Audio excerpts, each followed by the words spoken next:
Okay, thank you. The way I organized this is I want to briefly review where we were a year ago. And I want to talk real briefly about where we are now. And then I want to talk about how we got from where we were a year ago to how we got where we are. And then the last section is who do we blame? Where will we go forward, and who do we blame for the crisis in the first place? So that's the overview. Today's a perfect date to be doing this, September 14th, because tomorrow, September 15th, is the first anniversary of Lehman Brothers going bankrupt.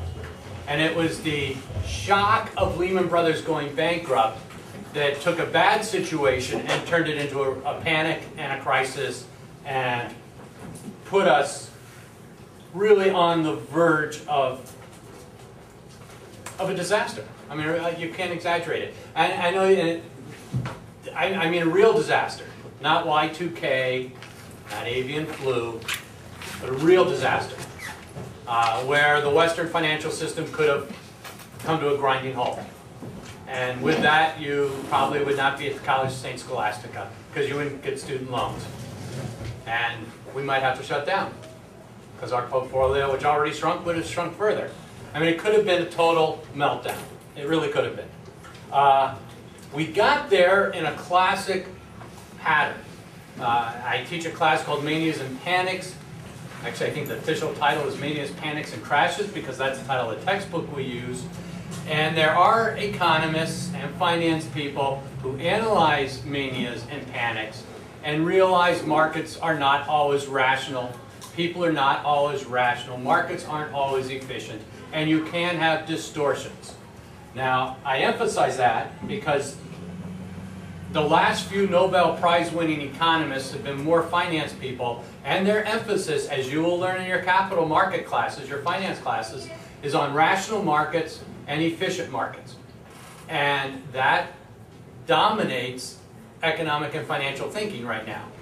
And part of the reason, well, I won't get ahead of myself. That's a teaser. Okay. What happened in the early part of this century, which sounds so long ago, but was only a few years ago, is the first phase. It's called displacement. That something new happened. And what really happened wasn't so much new, but it was something that had been around, kind of dormant or small scale, and it exploded in size. And that's derivatives. In particular, it was the securitization of mortgages, where financial institutions would take 100 mortgages, cut them into slivers, combine them into separate pieces of paper. So I'd have a piece of paper here whose value is based on 100 mortgages. 100 mortgages of varying quality. And then the market would take 3 or 4 of these pieces of paper, cut them into slivers, and create another piece of paper that was based on those pieces of paper that were based on slivers of mortgages. And then they would do another layer. Okay? And they were all sold as 100% perfectly safe securities. Perfectly safe with high returns. Now, in a financial, if you know finance, you know that's a contradiction. Okay? You know that if it has a high return, it probably has risk. So something to be sold as a high return and no risk should get some questions, and we'll talk about that in a second. On top of these securitized assets, we had credit default swaps. Okay, I buy one of these mortgage-backed securities, one of these derivatives. I'm worried really about the security of it. People would sell me insurance. That's what a credit default swap is. It's insurance.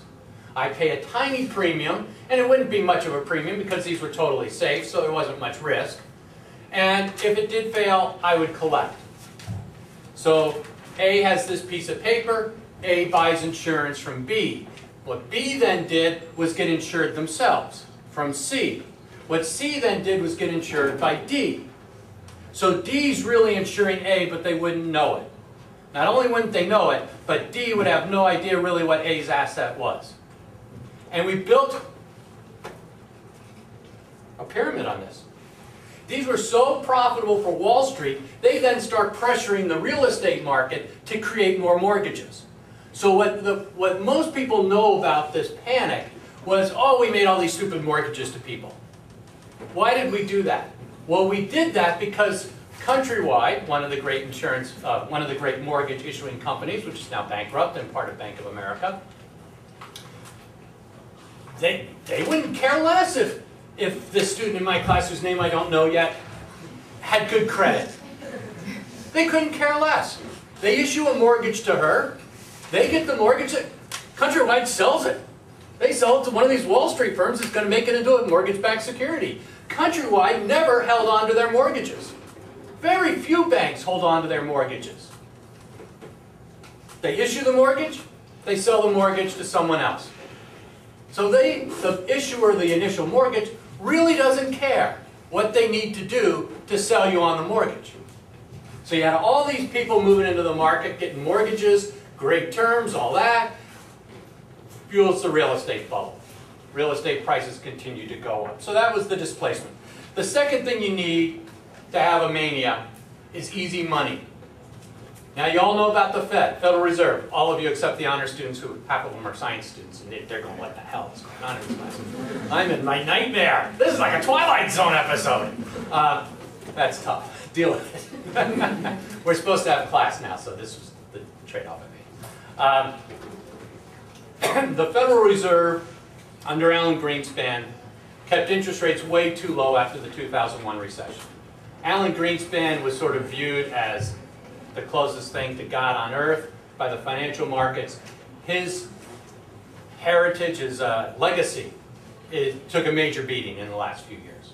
Not only did he conduct the wrong monetary policy by keeping money way too easy, too much money out there thing, but he also defeated all efforts, lobbied against any efforts to regulate these mortgage-backed securities and these derivatives and this whole house of cards. And since he was close to God, any efforts to regulate them failed because he opposed them. But with all this easy money, there's money out there. Come on in, George. Sit right here in the front. With all this money out there, if you're a bank and you had money, banks don't want money sitting on their books, usually. So they make loans. What do? Mortgages. Let's pour money out there. And that just fuels the mania. You know you're in a mania when you hear phrases like, the old rules don't apply. There's a book that came out a couple weeks ago about this mania, and the title of it is, This Time is Different. That's another phrase you hear. Oh, the old rules don't apply. This time it's different. And then the subtitle of the book is 800 Years of Financial Folly. Meaning, this is just a normal thing, what we went through. We increased the scale, the magnitude of it, but what we experienced was not all that unusual. You had a guy, I want to say FEMA, Nobel Prize winning economist, finance capital markets guy. He said, and he's quoted, and he probably dies every time he hears this, it's impossible to have a bubble, that's a mania, in real estate. It's people's most important investment. They will research it, and they won't make a mistake in taking out a mortgage. And the banks, it's a big investment to them, they won't make a mistake. It is impossible to have a bubble because people are rational and markets are efficient. That's a Nobel Prize winning economist. Okay? Bottom line, there were huge profits being made. And even if you sat there and said, come on in, come on in. People would trickle in. Notice it's not the students who trickle in late. Are you noticing that? Even if you're sitting there on Wall Street going, these mortgage-backed securities, this is a bubble, these things are a house of cards, and there were lots of financial people saying that, it's still rational for you to get into the market because there are profits being made. You just want to get out before the bubble bursts. And that's the next phase. The bubble bursts when the people who've been buying the asset, and think of real estate, because this is a little easier to get a grasp on. People are buying homes not because they want the home. They don't want to live in it, and they don't particularly care about being a landlord. They want to buy the asset, in this case the home, knowing that in a few months, several months, they can resell it, flip it, it was called, in real estate. They're going to flip it and make a profit. They don't really want it though. Okay, so what happens when real estate prices stop going up? When supply and demand finally kicks in and there's too many houses out there, prices stop going up. Cut around this way, the chairs are on this side. All the faculty have gotten all the ones on this side. Prices have stopped going up, and now these people who don't want the house no longer want the asset. Because the only reason they wanted the asset was because it was going to go up in value. So they start to sell. Well, now you have people selling, and the prices start going down. Whoa, now even more people start to sell, and maybe they have to because their borrowers, their creditors are saying, we need more cash to back up your loan. You got to come up with the cash. And they go, well, the only way I can get cash is to sell my asset. So they sell their asset, and prices go down. And you have a panic. The German phrase for it is something like shut door panic. People want to get out the door before it's shut on them. If you get out, you make your money. If you don't, and that's the vast majority of people, you lose. And you lose a lot. As people are selling the real estate, more mortgage-backed securities bite the dust. And all of a sudden, these people on Wall Street who own trillions of dollars of derivatives. Now just look at the mortgage-backed securities, not all the credit default swaps built up behind them. They were sold this as a perfectly safe asset. No risk. But now they're defaults. They know there's risk. How much risk? They can't tell because they don't know what's in their piece of paper. They don't know what mortgages they own. But they know there's something. If they thought this was worth $100, now they know it's not worth $100. But what's it worth? They don't know that either because they and all the other financial institutions holding these $1 trillion of paper all are trying to sell. No one wants to buy. To have a price, you need a buyer and a seller. And overnight, September 15th, when Lehman Brothers failed, and they had 14 trillion, no, they had, excuse me, Lehman Brothers had, yes, $14 trillion of exposure to credit default swaps and mortgage-backed securities. If I had borrowed or bought one of these, or was in one of those ABCDE chains, and Lehman Brothers one of them, all of a sudden I had no idea what I had and whether I was ever going to be able to sell it.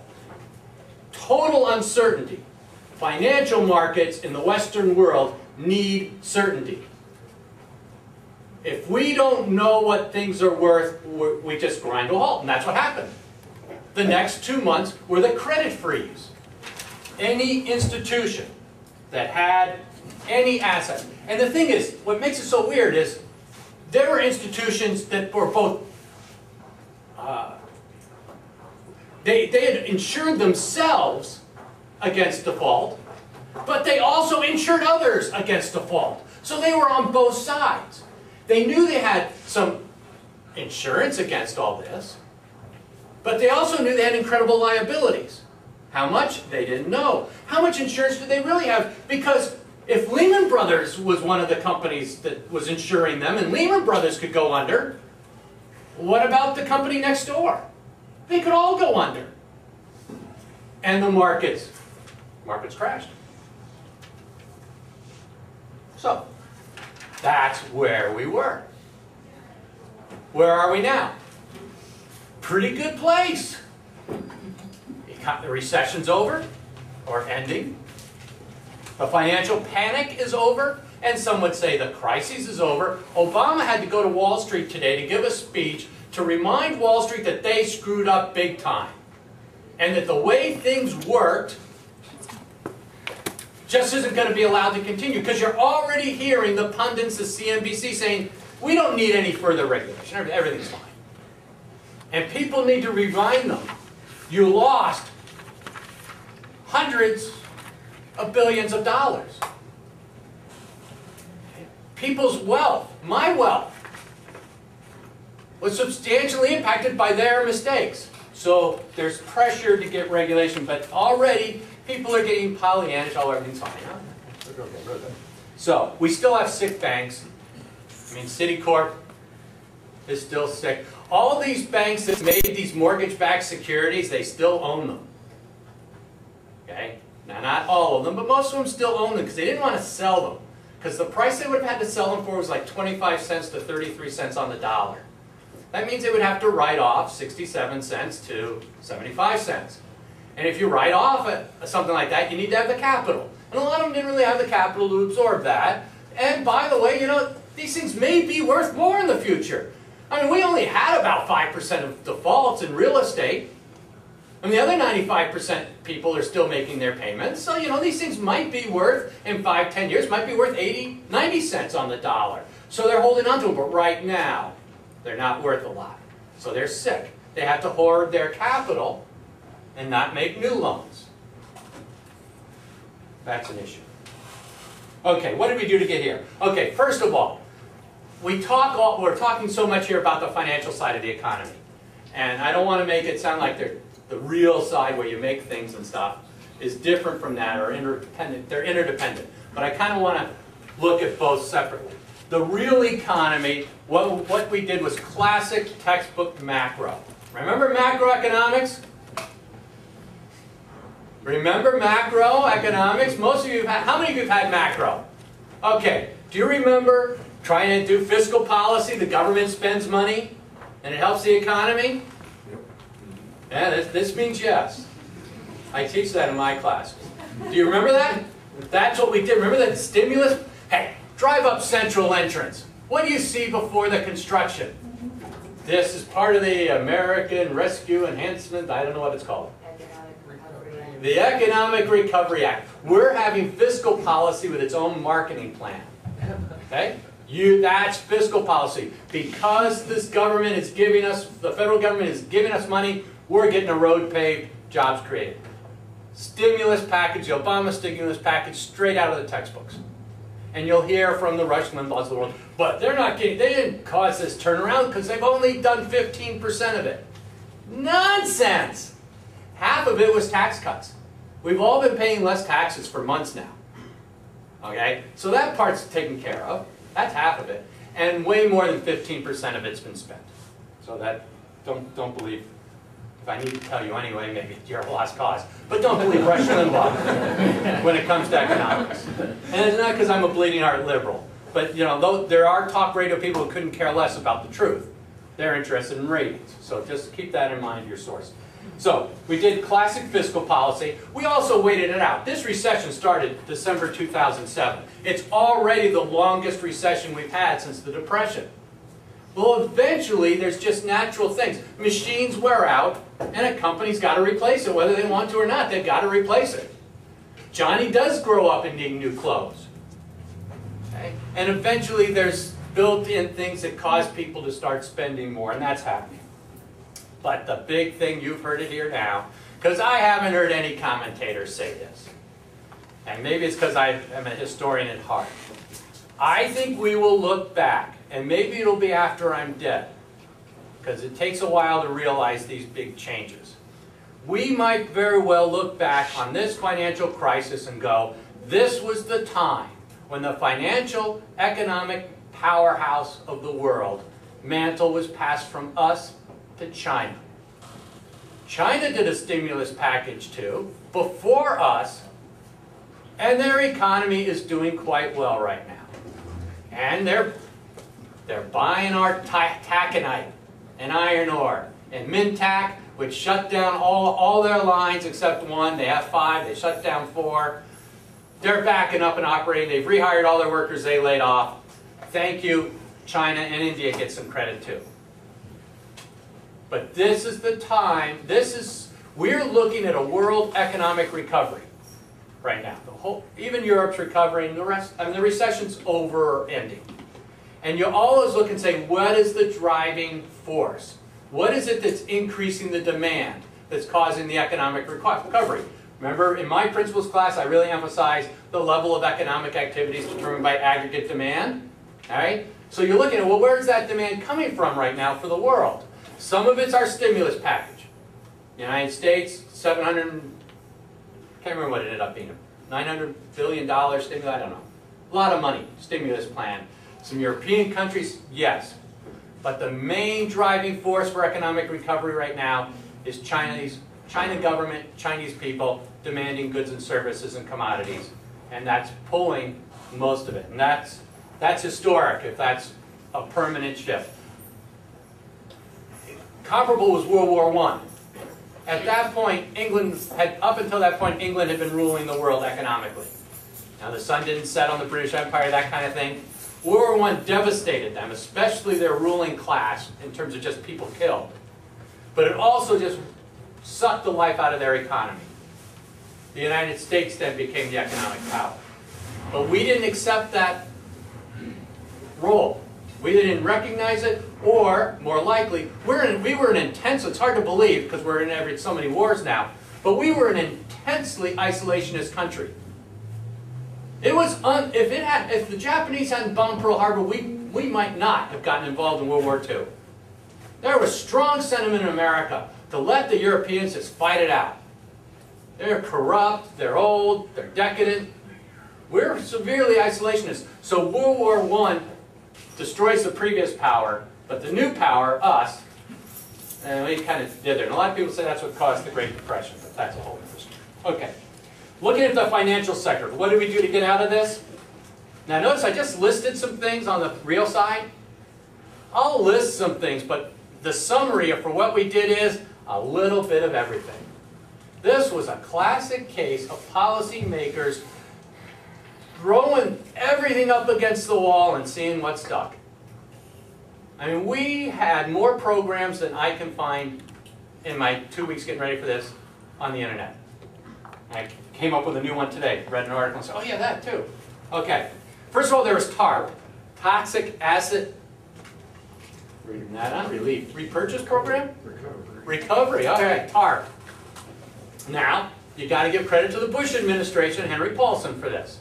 Henry Paulson was Secretary of Treasury. He was also the former CEO of Goldman Sachs, which is one of the companies that came out good. While he was CEO, he was totally against these derivatives, because he thought they were just a house of cards. So that helped. TARP is the vehicle that's led us to owning so much of Citicorp and so many other banks, where we as taxpayers have huge ownership. You know, and if you didn't know that, we do. We have ownership chunks of up to 25–30% in over 50 banks. Okay, so that was through TARP. The Federal Reserve under Ben Bernanke, who will get some of the blame for this, but he was an academic economist, and his specialty was the Depression. And one of the reasons the Depression became the Great Depression was the Federal Reserve did exactly the wrong thing. And not only did they do the exact wrong thing, but they took too long to do it. So his response, he's the head of the Fed. He's the Federal Reserve System, our central bank, for those of you who've forgotten that. Okay? His policy was, we are going to try everything, and we're going to just keep coming at it. Almost every week had a new proposal. They increased reserves in our financial system. Okay? I won't put an equation up there. Our money supply is based on something called the monetary base. Overwhelmingly, that's reserves. He increased our reserves by 125%. If things had been normal, that means our money supply would have increased by more than 125%. Okay? What he did was the equivalent of the government printing money. The only difference is the money didn't go anywhere. It sat inside banks, which we'll talk about in a second. I used to say in my principles class when we talked about the Fed creating money that they could only buy U.S. Treasury securities. Okay? Nonsense. Under Bernanke, they bought anything any financial institution was trying to sell them. Okay? They now own, if you believe we own the Fed, I don't know, let's call it the Fed, I don't believe we own the Fed. All right. The Fed owns, as of today, $740 billion of mortgage-backed securities. Are they worth $740 billion? We don't know. Probably not, but that's their face value. We own at least $600 billion of commercial paper, and it's all type of commercial paper. Okay, I'm a supplier. I want to give some company, I want to sell something to Fox Pharmacy up here. They don't have the cash, so I extend them 30 days credit. Okay, that's the way a ton of our business is done in this country. Okay? But if all of a sudden I'm worried about Fox not being able to pay me, I'm reluctant to extend them the credit, so I'm not going to let them, I'm not going to do it. So Fox can't get anything, I can't sell anything, recession gets worse, and then people go to Fox looking for gift cards and they can't get one. Some kid's upset. Right? The Fed says, no problem. Issue that 30-day credit to Fox, then sell it to us. We'll buy it. And that was up over $1 billion. And it's now, the Fed's cut back on this because people are now back lending, extending commercial paper to each other like they did in the old days. And the Fed's been selling theirs, and it's down to $600 billion. Remember the stress test? The government did a hypothetical.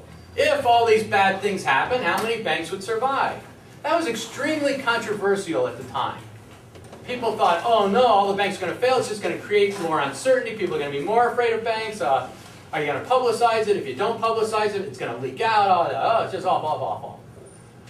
We did the stress test, the bank required, the Fed required, I guess it was the Fed, maybe it was the Treasury, government required 2 banks to get more capital, Bank of America and Citibank, and said basically all the other banks are okay. And that is what now, if you go to CNBC and listen to their historians, people, panelists talking about this, they credit the stress test with turning the tide. The release of the stress test where everyone went, oh, things aren't as bad. Because remember, uncertainty and lack of knowledge? Here was a big piece of knowledge. The government is giving a seal of approval to our banks. And once you do that, people are starting to lend. So that's another thing we did. Third thing we did, we nationalized. We own AIG, world's largest issuer of these credit default swaps. Also the world's largest insurance company, and very solvent. We own 35% of Citicorp. We own all of Fannie Mae and Freddie Mac, and I believe they're up to 85% of all mortgages in this country, issued in this country, are done by them. We own them. Okay? We're in the mortgage business, we the taxpayers. We owned, and still own, good chunks of GM and Chrysler, because in the middle of this recession, you didn't really want 2 big corporations to go bankrupt. So we bailed them out. Actually, we didn't bail them out. We forced them into bankruptcy and got them through bankruptcy in 30 days, a month and a half, I guess, something like that. And we now own different percentages of the 2 of them. And they all worked. All these bailout nationalizations is really what they're called. Actually, they're called bailouts, but what they really are nationalizations. Socialism. All these worked in the sense that the businesses didn't fail. And I guess that's the bottom line. Question is how do we get out? Today's Wall Street Journal has an article. I haven't read it yet. How does the government get out of these things? How do you sell these shares of stock and ownership and stuff like that? Because for the most part, the Obama administration, of course the Democratic Liberal Socialists, they don't want to be owners of businesses. It's very much against the philosophy of Obama to be an owner of GM or an owner of AIG. But the question is, how do you get out? And since we didn't really think about getting in, it was a reaction, got to do this, we certainly don't have a thought on how to get out there. And then tons of little programs. Cash for clunkers. Okay. How about the fact, I forgot, this is one I remembered today, we had an $8,000 tax credit for first-time home buyers. So if you had never bought a home and prices were so low, you bought a home and certain conditions were met, I don't know what they were, you got an $8,000 tax credit. That's substantial. And real estate people think that led to $400,000 of additional sales. Now, okay, real estate's weak. What do you want to do? You want people to buy. Stabilize prices. This is a perfect plan for something like that. So, what we did was a little bit of everything. And it worked. Issues going forward. How do we get out of these companies we own? How healthy will our recovery be? And that's going to depend on you. And how much debt you're willing to take on as you start out in your households. Are you going to be debt-crazed Americans as the first part of this century? Or are you going to be more prudent? Certainly people my generation The word is that we're going to be much more savers now than we ever were. Now, of course, that means not much, because we weren't savers. I have friends my age, and I'm 57, who don't have a penny of savings for their retirement. Okay? Hope they get along with their kids. Next thing to watch in terms of the economy is how good Christmas sales are. That's our next big consumer season. Okay? If Christmas sales are good, you know we're all right, and the economy's going to do well. So keep an eye on that. Who do we blame? Greenspan and the Fed. Number one. The SEC, Securities Exchange Commission, they're supposed to regulate financial markets. Their chair, as of 2002, was Christopher Cox. As a congressman from California, every year he would submit a bill to ban the SEC. Just get rid of it. Because he didn't believe we needed to regulate financial markets. So the Bush administration puts him in charge of running the SEC. And then you wonder why it wasn't effective, catching Madoff. The big mistake they made, and even Lawrence Kudlow on CNBC, who's a little conservative for my taste, would say Christopher Cox should be hung for this decision. Credit default swaps are insurance. When Allstate insures me, my car, they are required by law to have a certain amount of reserves set aside so that they have money in case I'm in an accident and they've got to deliver on the insurance. The SEC ruled in 2004 that these credit default swaps were so safe they needed no reserves. If you have no reserves, you get an infinite, there's no limit to how many derivatives can be created. And in fact, I've seen estimates as high as $600 trillion of paper out there. Now, I think that's grossly exaggerated. I think you're much more in the limit of probably 100 trillion. Because not only was there that A, B, C, D thing I said, but you could also have F and G doing a credit default swap who weren't even involved, but based on A's behavior. I'm going to bet you that A defaults. And the other person says, no, no, no, no. And the person who says, no, no, no, would get a little bit of payment from the person who says, I bet they will. And if A did default, that person would have to make a big payment. It was a bet. It's called naked swaps. And that ended up being 90% of the credit default swaps were naked swaps, just financial bets between institutions who had no involvement with the initial transaction. That was only possible because of the SEC. Third company to blame are the rating agencies. In finance, do you talk about like bonds being rated and stuff like that? In finance, yeah? Okay.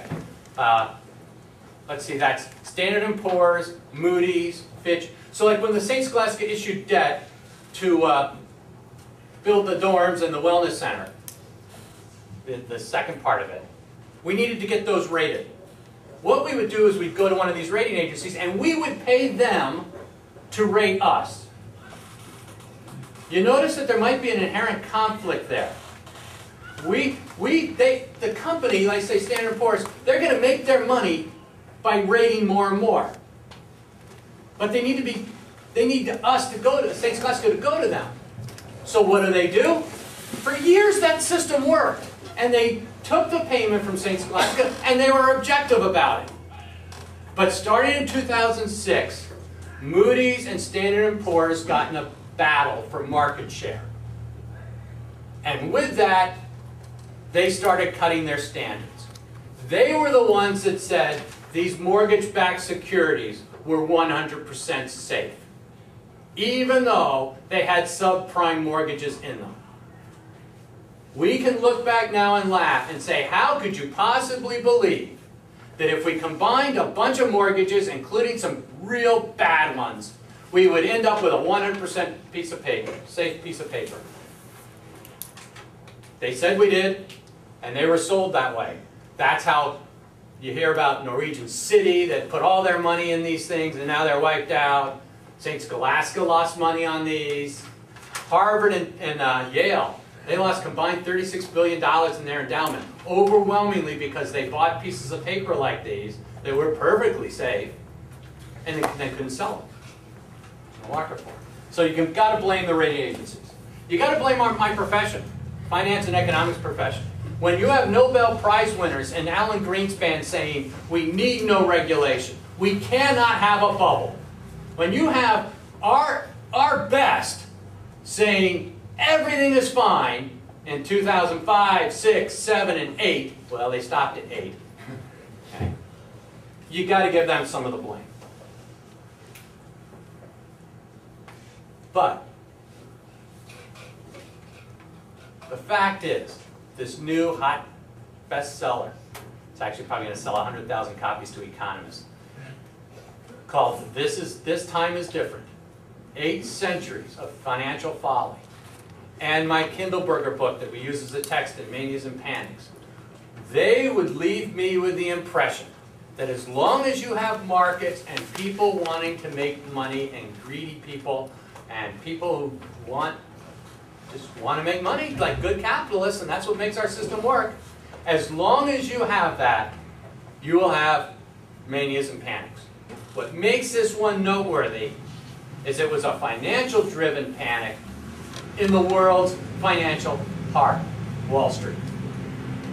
When Wall Street melts down, the rest of the world was melting down. That's what made it so spectacular. No one talks anymore about the internet bubble. No one talks about the Japanese real estate bubble. No one talks about the Asian bubble that burst in '97 and brought down Russia and Brazil, even though it's still called the Asian bubble. No one talks about those anymore. But people will talk about this one for a couple generations. This was the greatest financial meltdown since the Great Depression, and we really were on the edge of a total collapse of our financial systems. Total collapse.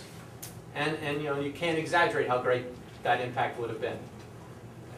And for reasons that will let the people write books about that I can then read and make a little more intelligent guesses as to who gets the credit. Bernanke gets credit. Paulson gets credit. You know, just you know, when you're on the edge, you're on Wall Street and you're at Morgan Stanley, you're surviving. You know you're in trouble. You know all those guys you hang out in the country clubs with and out on Montauk on Long Island every summer with, they're in trouble. You've watched Lehman Brothers go under. You're watching other people go under. And you know that if you decide as CEO that you're going to pull your money back from that company over there, that'll make them go under. But then that could trigger catastrophe because then other people might do it to you. And you know you would go under. Everyone just goes, just freeze. Just freeze. Don't do anything. And I think that's really why we didn't go under. People were smart enough to realize that the next bankruptcy after Lehman Brothers that was not bailed out would be the end of the Western system. And no one wanted to do it. Self-defeating. The Chinese didn't do it. They could have if they started selling U.S. treasuries. And they talked about it because that's their savings account, and it was looking shaky as to whether those treasuries were worth anything. So, I mean, everyone was talking about it, but no one pulled the trigger.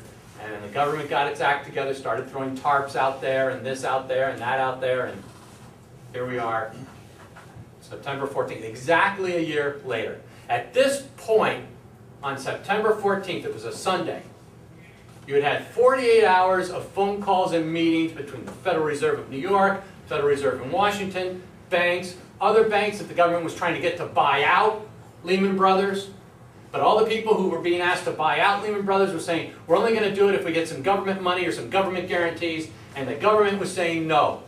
Now, one article, one book, this 8 Centuries of Follies, says one reason Paulson, the head of the Treasury Department, former Goldman Sachs president, said absolutely no to helping Lehman Brothers out is he really disliked the CEO of Lehman Brothers, who was widely disliked. He was just known to be an asshole. Mean to his employees, arrogant. And you know, in history there are times when just personalities and people acting as people matter. People now look back and say, oh, the government shouldn't let Lehman Brothers go under. I don't necessarily agree, because someone had to go under. The market had to realize there was risk. The taxpayer wasn't going to back up all of it. Someone had to go bankrupt. Why not Lehman Brothers? But the fact that it was Lehman Brothers may have been influenced by the fact that one of the big decision makers intensely disliked the CEO of the company that would have been bailed out. That's the way it works. So, are there questions?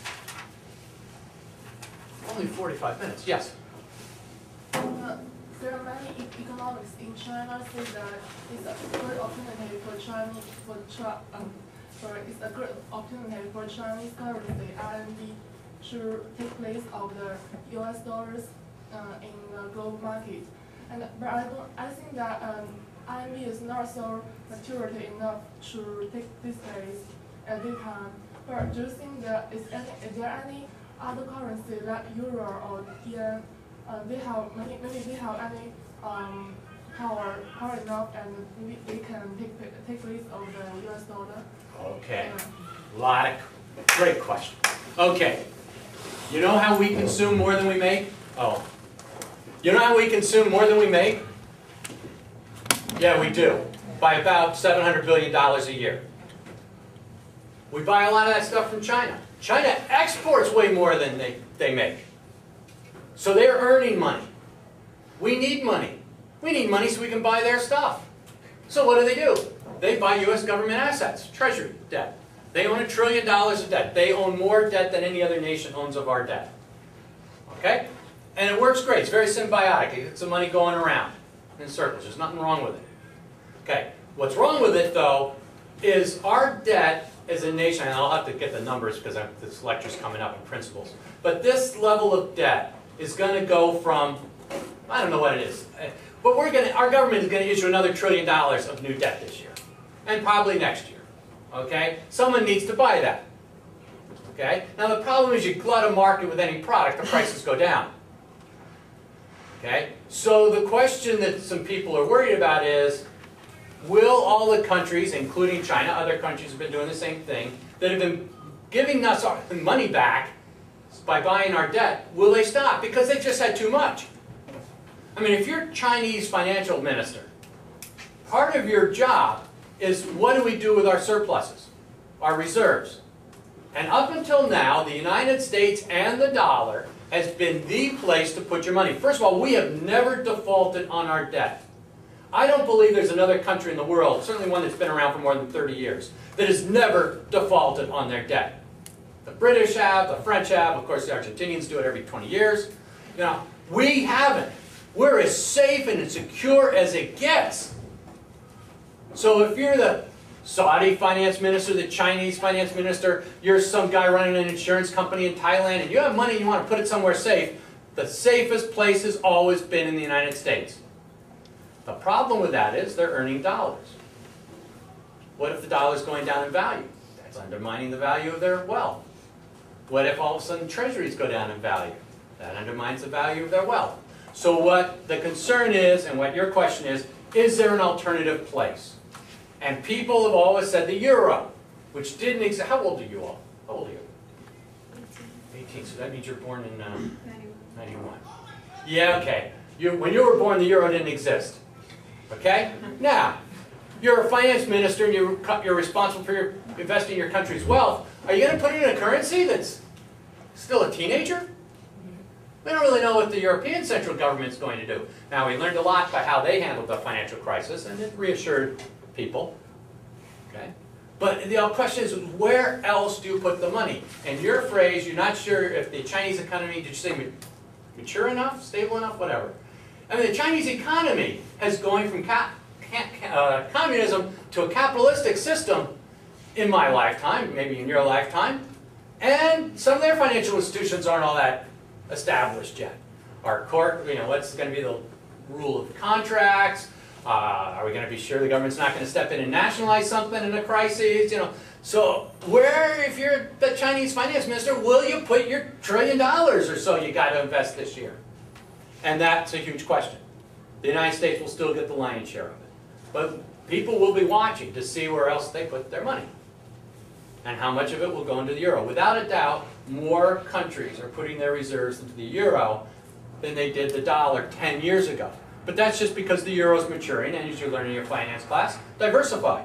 Never put all your assets in one basket. Aesop knew what he was talking about. And the euro is a viable alternative to the dollar. So we'll see. But that's an excellent question. I mean, the fact is the United States is reliant on foreigners for our lifestyle. And we issue debt. That's one of the reasons maybe our financial system melted down. We're living on debt.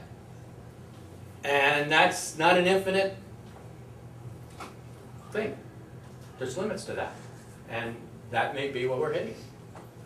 This may just be, as I said, the beginning of the transition of us stepping down as the #1 economic power of the world. And you'll have to live in that world because I'll be retired and you'll be supporting me, thank you, with your Social Security taxes. And the Chinese will, that's I hope. Okay, another question. Yeah? How has Iceland been doing? I made the mistake of saying on Minnesota Public Radio, countries can't go entirely bankrupt. And then Iceland went under the next week.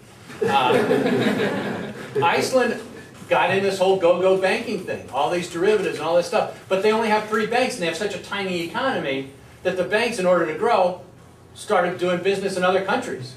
And not taking deposits, just making loans. But unfortunately, they were making loans in other countries' currencies. So when the crises hit, and here's the banks that are living on borrowing short and lending long and stuff like that, and all of a sudden they couldn't borrow short because there's a credit freeze, they're in trouble.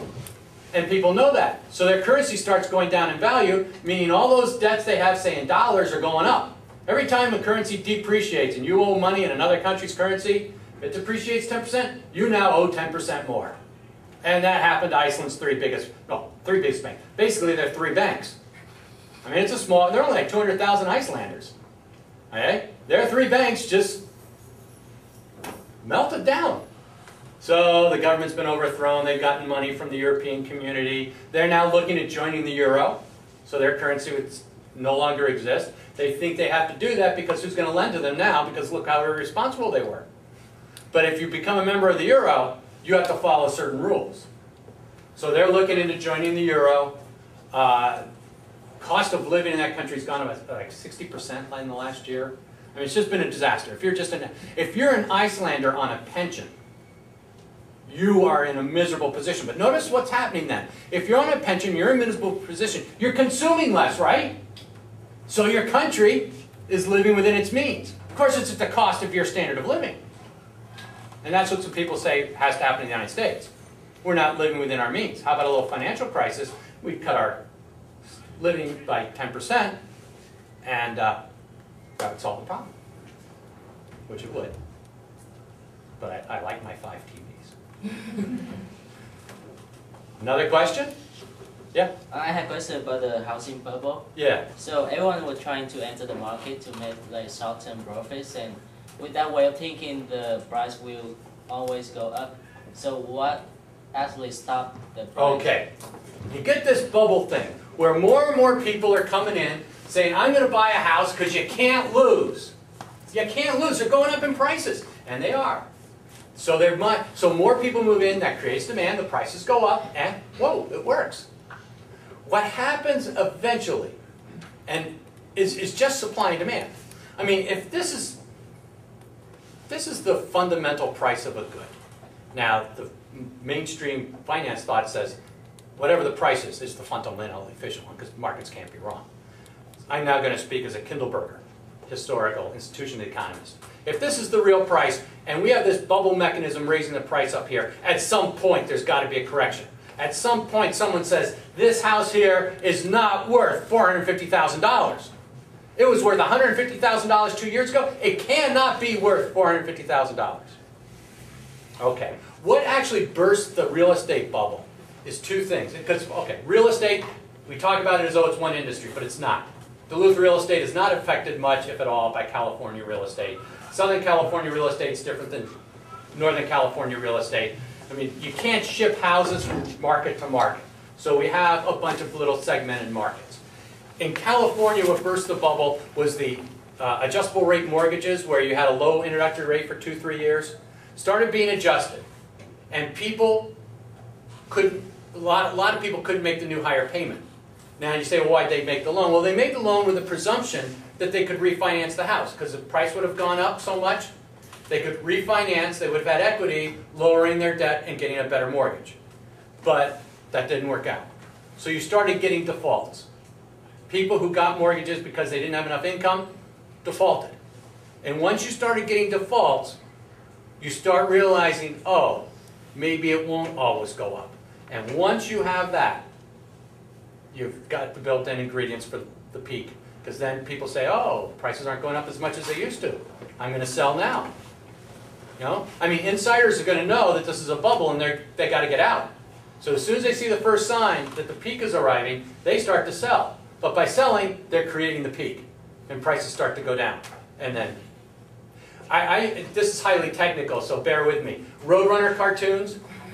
Okay? Wile E. Coyote chases the Roadrunner, shoots out over the edge of the mesa, and there's always those few frames where he's just there in the middle of the air. That's the peak. Okay? Where people realize, whoa! And then plummet. That's technical. Any other questions? Yes? How are credit card debt going to play into this? How is credit card debt?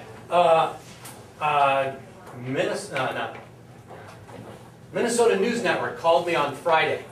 And it's great. I get these calls from news media, and they think I know stuff that I don't know. And they wanted me to comment on the fact that household credit card debt had dropped $26 billion in the last month. So, okay, I hadn't heard that. I don't know where they got the news from, but it's true. Okay, what does that mean? Well, what it means is we saved $26 billion. If you pay back debt, you're saving. That's income you're not consuming. That's called savings. Okay, just like when you take out debt, you're negative saving. Okay, so what that meant is in the previous month, and this would have been August, American households saved $26 billion more than they had the month before. They didn't consume. Short run, that's bad, because we want people to consume so we can make things. Long run, that's really good. We need to save more as a nation and consume less. So that's why I said to the very end. A couple years ago, you're a senior, right? Do you remember walking in, first week of class, Wells Fargo's down there, open up an account, we'll give you a t-shirt, a little glass thing for water, and a credit card. They're not giving away credit cards anymore, you noticed? You still get a t-shirt or something for opening an account. Don't even get a t-shirt? You don't get a credit card. Yeah, they really don't get a credit card. That's the change. I mean, instead of willingly giving credit cards to 18-year-olds provided your parents co-signed, okay, now they're not even putting that out there. You know, which is good. Which is good. Yeah, business office goes, yeah, well, we know about that. Yeah. I mean, that's one of the problems, and without a doubt, it's harder to get credit, and it's harder to get credit cards. Without a doubt. That's what someone said on CNBC the other day. These mortgage-backed securities, these new ones, are the best because we're only making great mortgages now. You know, we're doing what we should have done 5 years ago. Now, it's a classic case. The industry now is shutting, what is it? Shutting the barn door after the horse got out? Something like that? Or reacting to the previous crises? I mean, that's what our financial markets are doing now, but that's okay. It'll work out. Seniors, you have a better, this isn't much of a statement, but you have a much better chance of getting a job than last year's senior class. Tom? Question about China. If China wants to diversify and start buying yen or euros, they already have, I don't know how many trillions worth of dollars, okay? And if they go and decide, well, maybe that's not such a good idea to pull all our eggs in one currency, and we're going to diversify, aren't they in the same bind that the United States is? Because isn't there going to be like a tremor through the economic community about how safe is the dollar? And maybe China will be devaluing its own investment. So when I hear from the right-wingers, oh, foreigners can sell off our debt and destroy us, I go, well, yeah, they can. Why in the world would they? I mean, you've got $1 trillion of assets to crash our system. You're going to end up with about $300 billion of assets, and you just lost $700 billion. Who's going to do that? So it's more likely that if they're changing their policy, it's going to be happening gradually. They probably won't sell what they already own. Just as they acquire more reserves, they'll buy more stuff and just gradually shrink it down for exactly that reason, not to disrupt the financial system. You know, when their finance minister made a statement that their government was concerned about the quality of their investments, that was seen worldwide as a shot fired across the bow of the United States. We're concerned the United States is issuing too much debt, and we're a little concerned about your financial system. That, markets had a bad day until Paulson made, Geithner, our current Secretary of Treasury, made a statement, oh, everything's fine, and he called the finance minister, and the finance minister clarified his comments. And because you don't want to destabilize the financial system. And right now, our financial system is particularly sensitive to comments like that because of the events of the last year. Remember, our money is based on nothing but faith. It's not backed on gold. No one's money is backed by gold. No one's money is backed by anything. It's all backed by faith, the willingness of people to accept it. We have to maintain that faith. And we do it in this country by always paying our debts. Any other questions? How optimistic are you that the necessary regulations will actually be put in place? They will. There's no doubt. Necessary. I don't know, because I'm not sure what is necessary, but without a doubt, a year from now, the financial regulatory system will be totally different than it was 2 years ago. There will be regulations. There will be more supervision. You will no longer be allowed to have naked swaps. You'll no longer now be allowed to have no reserves backing up credit default swaps. All this stuff is going to happen. It's going to happen slowly, which is good, because it's complicated. You don't want to rush into doing it. But without a doubt, financial reg. What you all are learning in your finance class this semester is going to be obsolete in a couple of years, so be ready for that. Not everything, but the whole bit about the regulatory structure, all that's going to be changing. It's going to evolve. It has to. And that's how you respond to crisis. You made some comments saying that there's a kind of new optimism because there's a recovery going on, and you made it sound as if you thought maybe some of this new optimism would cause some regulations not to. What I think is going to happen is your people on Wall Street who don't want to be regulated are going to try and say, see, everything's fine, and try and play that political game, but I don't think there's a snowball's chance in hell that's going to sell in Washington. But so there will be some new regulations. Any other questions? My honors class, let's meet outside where it's cooler.